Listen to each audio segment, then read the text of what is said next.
the sports page with the Orlando Sentinel and FM 96.9 The Game's Mike the Bulldog Bianchi. On JRR. All right, good morning, Mike Bianchi from the luxury condo there deep in the bowels of Metro West. How's your 2025 going so far, buddy? Going very well. Watched a lot of football at the luxury condo over the weekend. Was thrilled that the Tampa Bay Buccaneers made the playoffs yesterday. They also got Mike Evans, the co-record, as Mike Evans ties the great Jerry Rice with 11 consecutive seasons of 1,000 yards receiving or more.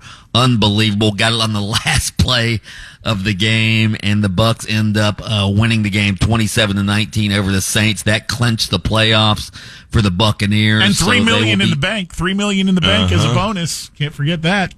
Is that what Evans got? Yeah, he sure did. That's Nice. why it was so. That's why he was celebrating so heavily. It was so cool and classy that they did the play for Evans, and after the game's over, basically. But did you see him, Pat, doing the money symbol like this? Great. That's great. So the Bucs will be in the wild card round of the playoffs.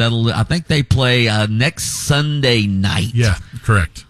They'll be playing the Washington Commanders, who also made the playoffs.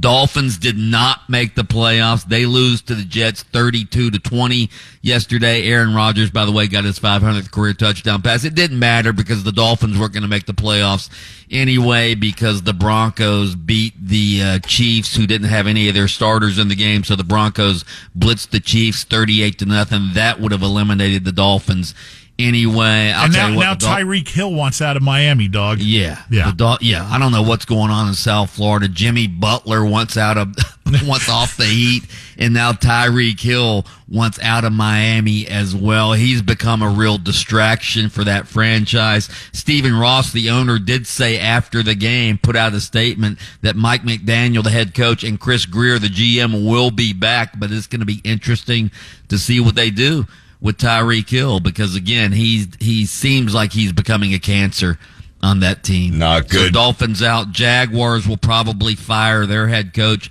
Doug Peterson, and perhaps their GM, Trent Baalke, today. They lose the final game of the regular season, 26-23 over the Colts. They finish the season 4-13. Doug Peterson, they've got to start over again.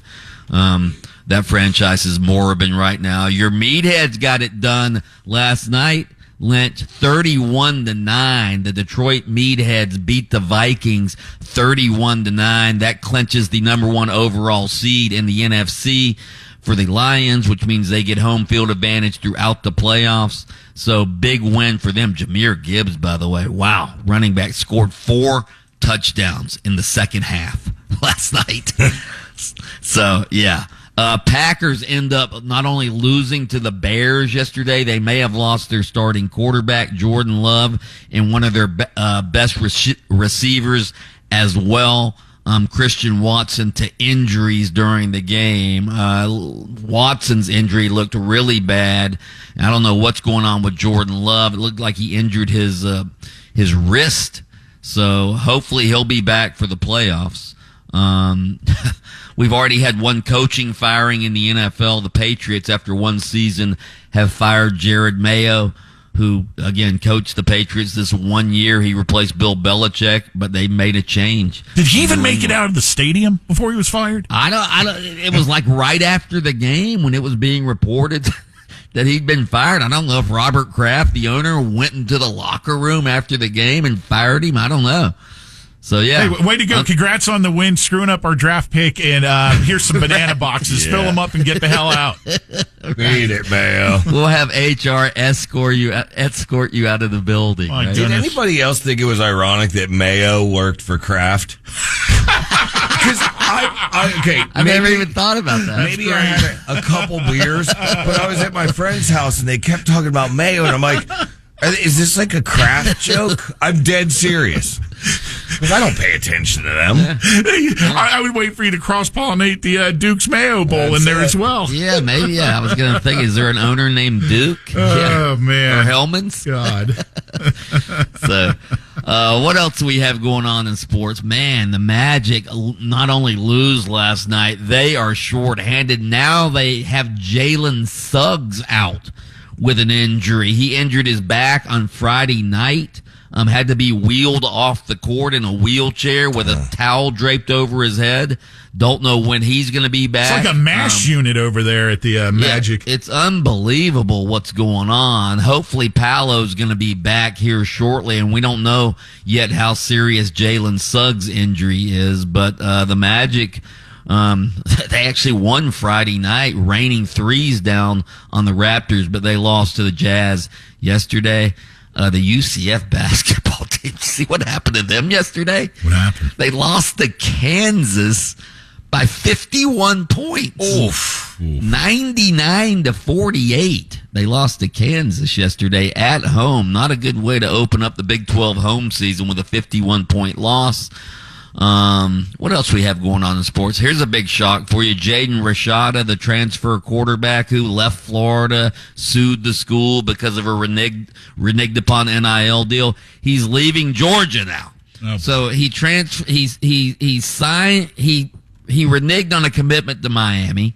He signs with the Gators, leaves the Gators for Arizona State, leaves Arizona State for Georgia. Now he's leaving Georgia. You talk about a cancer.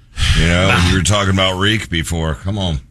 Yeah, so unbelievable what's going on with that kid. I don't know. If I were a college, I don't know if I'd sign him. I wouldn't. Frankly. Yeah. Lightning got pounded on the West Coast at Anaheim last night, 4-1, dog. A little hockey action. There you go, a little hockey. What else we got going on? You do see that I'm wearing my Magic shirt today, Pat, right? This is for the support that I throw for you. You are. Guys. You're a true blue fan there. That's it. As in blue and white ignite. Mm-hmm. By the way, sad story. I hate to end it on a sad story. You guys see, so Georgia obviously lost to Notre Dame. Kirby Smart's dad?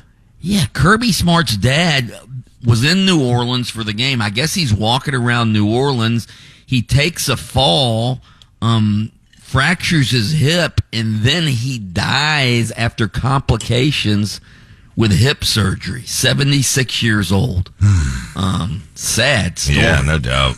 For Kirby Smart. So obviously our prayers go out to the Smart family. Wow. Way to end on that, dog. Sorry. Can you give us a little bulldog bark maybe to take us out on an up note there, doggy? I will talk to you guys tomorrow. Linton Taco.